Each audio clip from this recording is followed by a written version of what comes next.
Hello, and welcome to Adventures with ADHD, where I shine the spotlight on fabulous ADHDers and they tell us their stories, they give us tips, and they inspire us. So, thank you so much for coming. Today, I have Luna Rose. Hi, Luna, how are you doing? Good. A little bit nervous. I've not been interviewed before. Right, well done. Just take it easy. It's a conversation, okay? Okay. So, thank you so much for being here. Can you tell us a little bit about where you're from and what it is you do? Yeah, I'm from Darkers, Norfolk, middle of nowhere near Norwich. I do lots of things because I have ADHD, but they're all fitnessy. So I'm a personal trainer, yoga teacher, Pilates teacher, aerobics instructor, and I'm trained to teach pretty much any fitness class except for dancing and aquafit because I just don't. Is that because you don't like them or? Yeah, there's a line. I can't dance. I have actually tried. So I've everything else is within my capabilities, but yeah, dancing and aquafit, no. Fair enough. Well, the stuff you do sounds amazing, and I am following you on Facebook, and I must say, I do pick up a lot of tips and inspiration, and the yoga, the Pilates, the personal training, and it's like you say, ADHD, a lot of things, and yeah, playing to your strengths, no doubt. So great. So, what got you interested in all of these things? My ADHD, to be honest. So I over the years I've kind of gone in and out of exercise, but one day when I was approaching 35, suddenly I was going to my regular aerobics class that I was addicted to, and this voice in my head kept going, "You've got to do it now, or it's going to be too late." And then basically I signed up for literally the hardest fitness course I could possibly do at the age of 35, which was Les Mills Body Attack. If anyone knows Les Mills, it's a hard class. And then within 5 years, I had qualified in most of the Les Mills classes. I was teaching 25 classes a week. And then I did the personal training and the yoga and Pilates as effectively my retirement plan, because as I was 35, I thought, well, you can't really teach 25 aerobics classes a week forever, which I've demonstrated because it gave me burnout. But that so the ADHD likes to exercise. If my ADHD doesn't get sufficient exercise, for example, during lockdown, then it attacks me and I can't function. Wow, so it really helps you function then. So there's a meme that you see doing the rounds on Facebook now and again that says I exercise to burn off the crazy, and that's it essentially. Yes.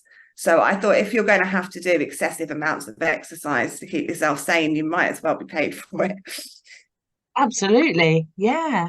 Previously to that, I had unwisely been persuaded that chartered accountancy was the career for me, but it turned out it really wasn't.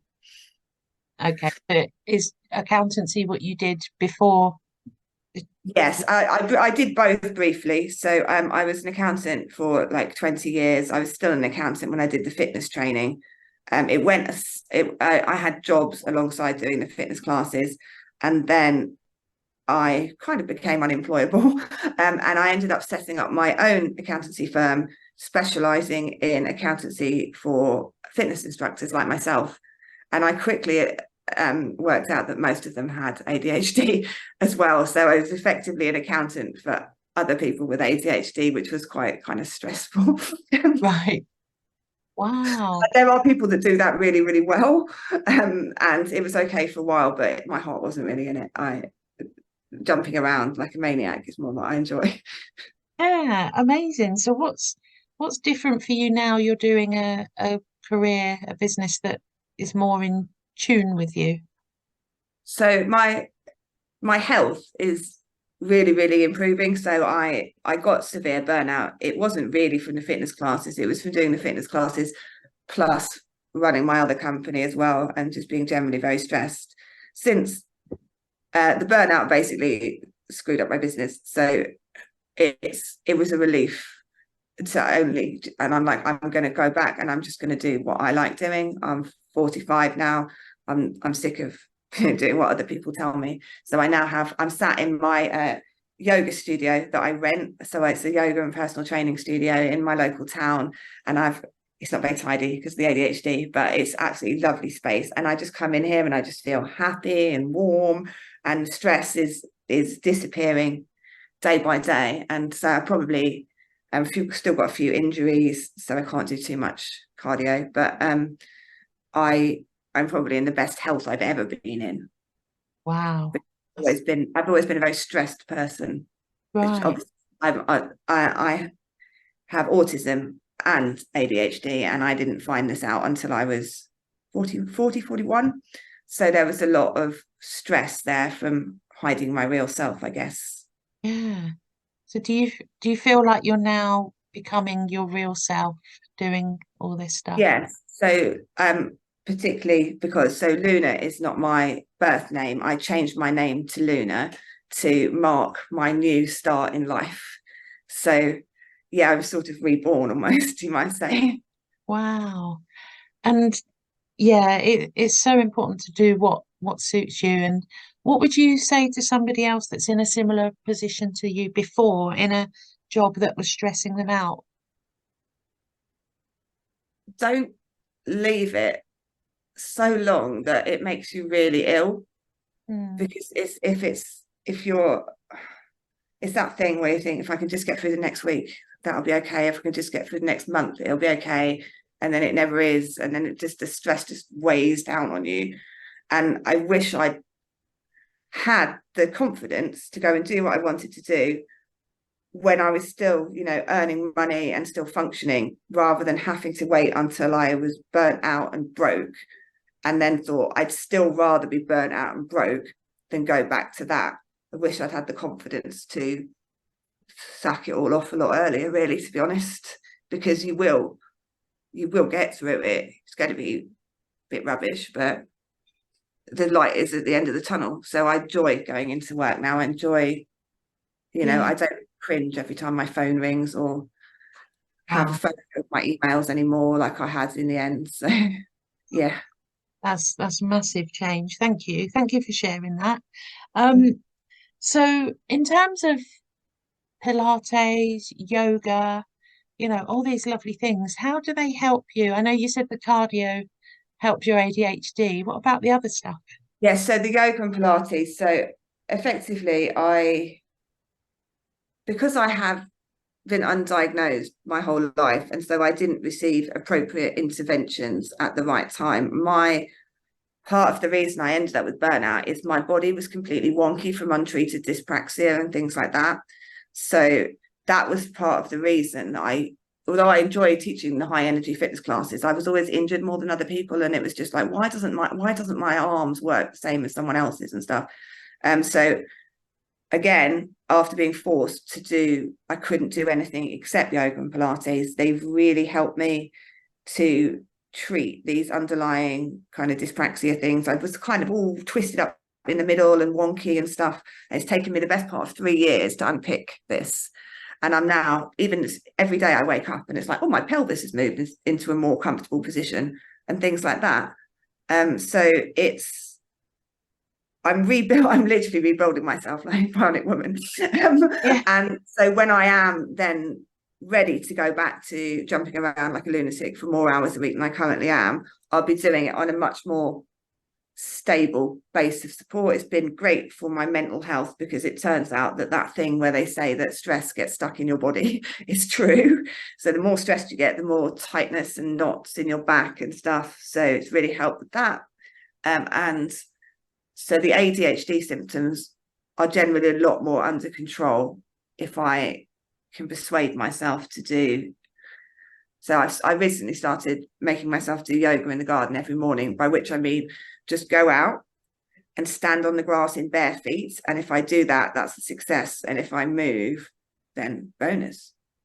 And Wow. just making myself do that and like I could have told someone else to do that and say that will really work for you, and then not do it myself. But now I'm like practicing yoga as well as teaching it. Whereas before I was kind of more teaching other people to do it and then not following my own advice. And what difference does that make to your day going out in the morning and putting your bare feet on the ground? Um, so what the yoga people say, and I'm no yoga guru, but getting your feet on the grass kind of recharges your electromagnetic field, or it rebalances your energy or something like that. So I think it just calms the brain and the body, because obviously, you know, humans are animals, they should be in a natural environment. So your body likes it when you stand barefoot on the grass, because it's healing and energizing, same as paddling your feet in the sea, that sort of thing. Yeah, yeah, great. And it's really kind of quite simple. You know, I love the simplicity of it. You make yourself do that, and then Mm. if you move, it's a bonus rather than setting up, I'm going to do a whole 20-minute routine. Ah, Yeah, so I used to be like that. So I went to one of those schools that encourages toxic perfectionism. So nothing's ever good enough for me. And so, because I'm like, I ran a half marathon, for example, and I was annoyed that I was a little bit slower than I wanted to be, or, you know, things like that. And it's like, well, most people can't run a half marathon. So could you not be pleased and just not annoyed that you were 2 minutes slower than you wanted to be for some spurious reason? So I'm now trying to take that away, because basically I think I have a PDA profile of autism, and my demand avoidance turns internal. So yeah, yesterday will go, right, tomorrow we're going to run a marathon, and then I wake up this morning, I don't want to. So I'm setting like achievable goals, because no one can turn around and say, I literally can't go outside for 30 seconds and put my feet on the grass. yeah, great. And thank you again. Thank you for sharing, because there'll be so many people that are thinking, you know, I've got to do a marathon, I've got to do a whole workout, but it's really starting, just being kind to yourself and making it achievable, isn't it? And it has to, you don't want to put yourself off, because Mm, I put myself through really hard things, and then I'm like, I don't want to ever do that again. mm, Whereas if you build up, and when I used to run, what I used to do is I'd say to myself, right, I did little circular routes from where I live around the little lanes, live out in the countryside. So it's quite safe to run on the roads, as long as you've got not, you know, blocking out the cars. And I'd choose a route that was about 2 miles, and then I'd have little add-on bits. So I was never more than like a mile from home at any time, but I was running around different roads in different directions. So I always gave myself an out. So I wasn't suddenly 5 miles from home and then decide I don't want to do any more miles. And I always ran a lot further doing it that way than if I was like, I'm going to go out for an 8 mile run. yeah, So yeah. So it's really working with your brain and finding out what works for it.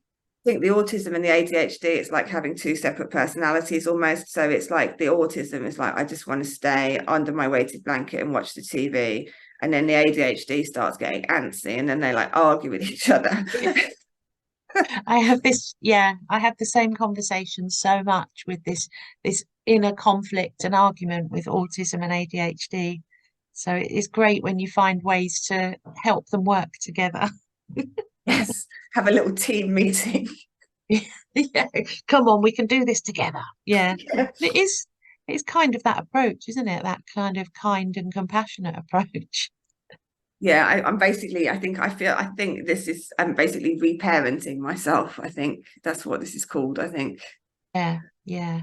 I noticed you've got a ladybird lanyard. Can you tell us Oh, what? it's a sunflower lanyard. Yes. Yes, sunflower. Yeah. And it Why did I comes with say? a lovely badge that says I am autistic. So you can get these for a range of disabilities, and you can also get them to say different things. So obviously this is, what's it, which way around is it? Identity first language. But if you preferred it to say I have autism, which some people do, then you can have it saying it that way. So they've covered all bases basically. But this basically just alerts people that know that I have some kind of hidden disability.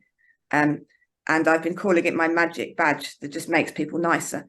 Yeah, Because effectively, if you have a thing around your neck that says I am disabled, people will be kinder to you, because they will not immediately jump to assuming that you're being rude because of your tone of voice. Because I have quite a monotone voice, and I come across as quite aggressive sometimes, particularly when I'm like anxious.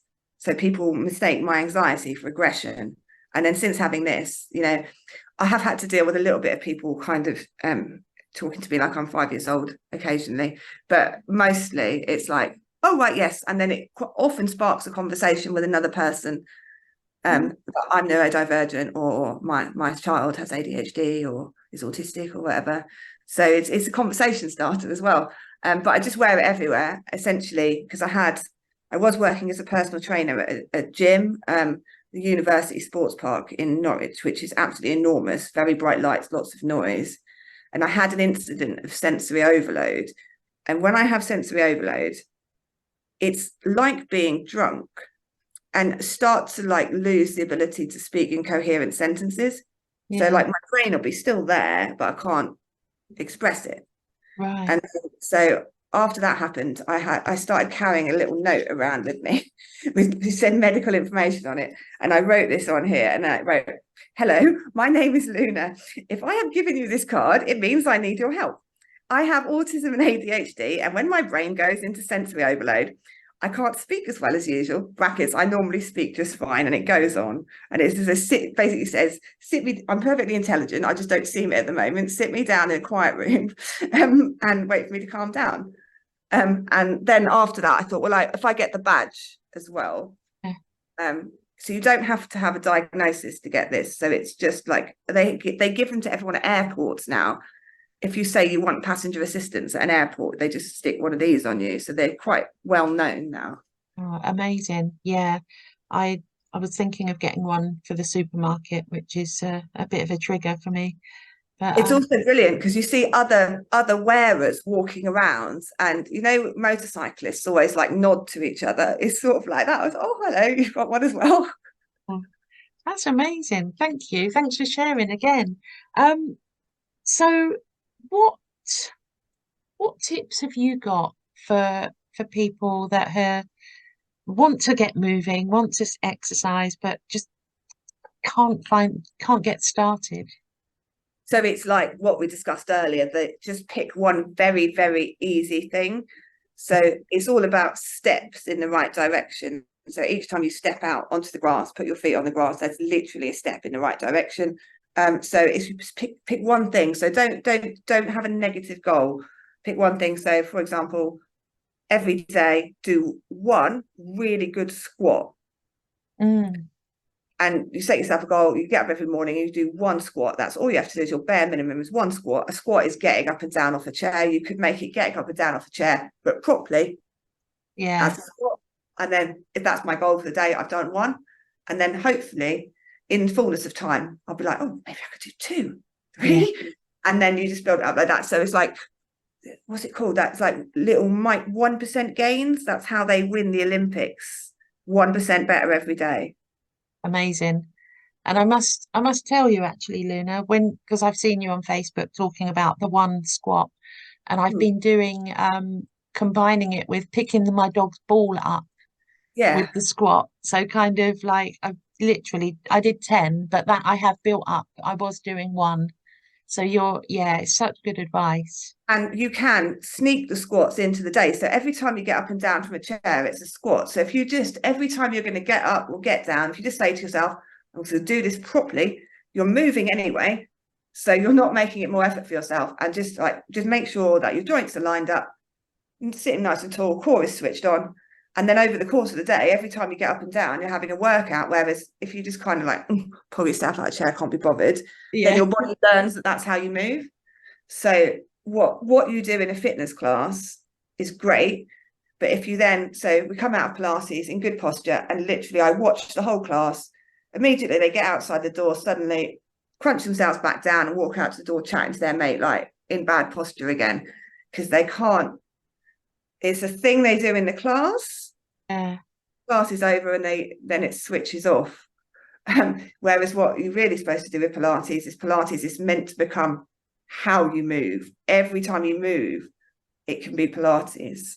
So I'm sorry, am I running on too much? Is my No, little no, obsession? honestly, it's really, really good stuff. And So really, people who've got wonky knees and stuff. So obviously, neurodivergent people tend to have hypermobility, which makes this stuff worse, because if your joint has got more movement in it and you're pushing it too far all of the time, so it's just like every movement is mindful. So I've got this lovely ergonomic chair here, which was mm, provided by Access to Work, and it's fully supporting my whole spine here.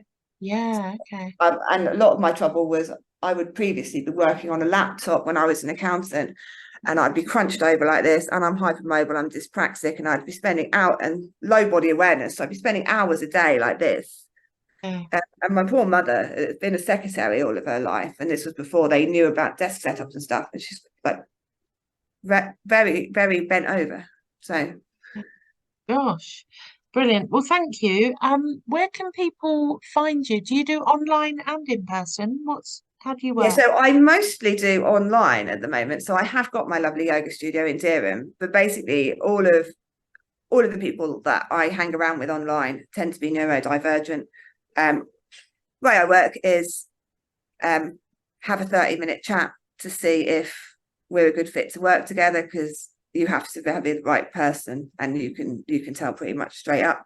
Then one paid session, because people have demand avoidance and they bottle it. So we have one, and then you decide, and then it's 4 after that. And then again, you decide again. So no one is tied in for a long time.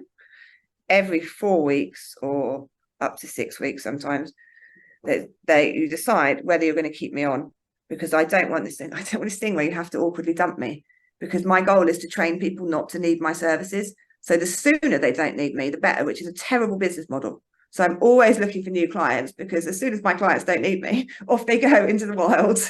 The best place to find me, so my Luna Rose Autistic Personal Trainer Facebook page, and the app for that, it's at Luna Rose Coach, but it's Luna Rose Autistic Personal Trainer. And I do have a yoga and Pilates page as well, but that's my local one. So I'll just give you the online one for now. Brilliant. And well, we'll include that when this episode goes out, so people can get in touch and book you in and get moving. Thank you so much, Luna. Thank you for sharing. It's been lovely having you on. I've really enjoyed it. Thank you very much. You were very reassuring. It's like, wasn't Thank like you. being grilled by Jeremy Paxman or something, which I half wondered. Okay.